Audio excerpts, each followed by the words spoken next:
ಯಾಕಂಟಿ ತಾರಕ್ನ ನಾನು ಇನ್ನೂ ಪ್ರೀತಿ ಮಾಡ್ತಿದ್ದೀನಿ ಅಂತ ಕೇಳಿ ನಿಮಗೆ ಕೋಪ ಬರ್ತಿದ್ಯಾ? ಏನ್ ಮಾಡೋದು ಆಂಟಿ, ಆ ದೇವರು ನನಗೆ ಕೊಟ್ಟಿರೋದು ಒಂದೇ ಹೃದಯ. ಮಹಾಲಕ್ಷ್ಮಿ ಮದುವೆ ಸೋಮವಾರದಿಂದ ಶನಿವಾರ ಸಂಜೆ 6:30ಕ್ಕೆ ನಿಮ್ಮ ಸನ್ ಉದಯದಲ್ಲಿ. ಆ ಹೃದಯದಲ್ಲಿ ನಾನು ತಾರಕ್ನ ಇಟ್ಟು ಪೂಜಿಸ್ತಾ ಇದ್ದೀನಿ. ಅವ್ನು ನನಗ್ ಸಿಕ್ಕಿಲ್ಲ ಅಂದ ತಕ್ಷಣ ಬೇರೆ ಯಾರನ್ನೂ ಆ ಜಾಗದಲ್ಲಿಟ್ಟು ಪೂಜಿಸೋದಿಕ್ಕಾಗತ್ತಾ? ಹಾಗ್ ಮಾಡಿದ್ರೆ ಪ್ರೀತಿಗೇನ್ ಬೆಲೆ ಇರುತ್ತೆ ಹೇಳಿ?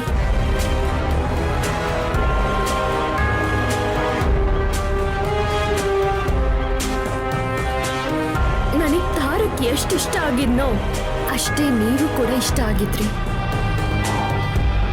ನಿಮ್ ಸೊಸೆಯಾಗಿ ನಿಮ್ ಸೇವೆ ಮಾಡ್ಕೊಂಡು ಅತ್ತೆಗೆ ತಕ್ಕ ಸೊಸೆ ಅಂತ ಅನ್ನಿಸ್ಕೋಬೇಕು ಅಂತ ತುಂಬಾ ಆಸೆ ಇತ್ತು ನನಗೆ.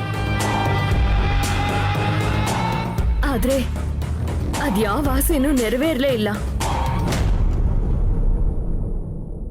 ಮದ್ವೆ ಮನೆಯಲ್ಲಿ ನಾನೊಂದ್ ಸ್ವಲ್ಪ ಸಮಾಧಾನವಾಗಿ ಮಾತಾಡಿದ್ದಿದ್ರೆ ನಮ್ಮಿಬ್ರ ಮಧ್ಯೆ ಇಷ್ಟೊಂದ್ ನಂತರ ಬರ್ತಾ ಇರ್ಲಿಲ್ಲ ಅಲ್ವಾ ಆಂಟಿ? ಆದ್ರೆ ಈಗ ನೀವು ನನ್ನನ್ನ ಕ್ಷಮಿಸಿ ಅಂತ ಕೇಳ್ಕೊಳ್ಳೋ ಯೋಗ್ಯತೆಯನ್ನು ಕಳ್ಕೊಂಡ್ಬಿಟ್ಟಿದ್ದೀನಿ. ಆದ್ರೂ ಕೇಳ್ತಿದ್ದೀನಿ, ನನ್ನನ್ನ ಕ್ಷಮಿಸ್ತೀರಾ ಆಂಟಿ?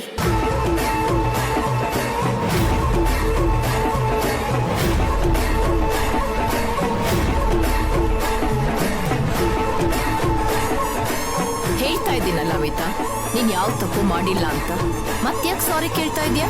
ಮಹಾಲಕ್ಷ್ಮಿ ಮದುವೆ ಸೋಮವಾರದಿಂದ ಶನಿವಾರ ಸಂಜೆ 6:30ಕ್ಕೆ ನಿಮ್ಮ ಸನ್ ಉದಯದಲ್ಲಿ. ನಾನ್ ತಪ್ಪು ಮಾಡಿಲ್ಲ ಅಂತ ಹೇಳೋದು ನಿಮ್ ದೊಡ್ಡ ಗುಣ ಆಂಟಿ. ಅದಕ್ಕೆ ನನಗ್ ನೀವು ತುಂಬಾ ಇಷ್ಟ ಆಗೋದು. ನಿಮ್ ಮಗ ಅಂತೂ ನನಗ್ ಸಿಗ್ಲಿಲ್ಲ. ಅಟ್ಲೀಸ್ಟ್ ನಿಮ್ ಜೊತೆನಾದ್ರೂ ಈ ಸ್ನೇಹ ಮುಂದುವರಿಸ್ಕೊಂಡು ಹೋಗ್ಬೇಕಿತ್ತು ಅಂತ ನನ್ಗನ್ನಿಸ್ತಾ ಇದೆ.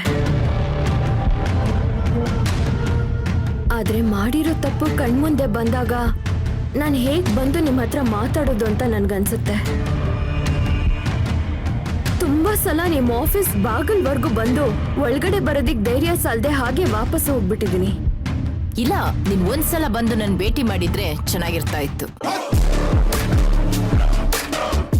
ಕೆಲವು ಸಂದರ್ಭಗಳಲ್ಲಿ ನಮಗ್ ಗೊತ್ತಿಲ್ದಿರೋ ಹಾಗೆ ತಪ್ಪುಗಳಾಗುತ್ತೆ. ಅದನ್ನ ಪರಿಹಾರ ಮಾಡ್ಕೊಳ್ಳೋದೋದ್ರೆ ಈ ರೀತಿ ಮುಜುಗರ ಪಡ್ಬೇಕಾಗುತ್ತೆ.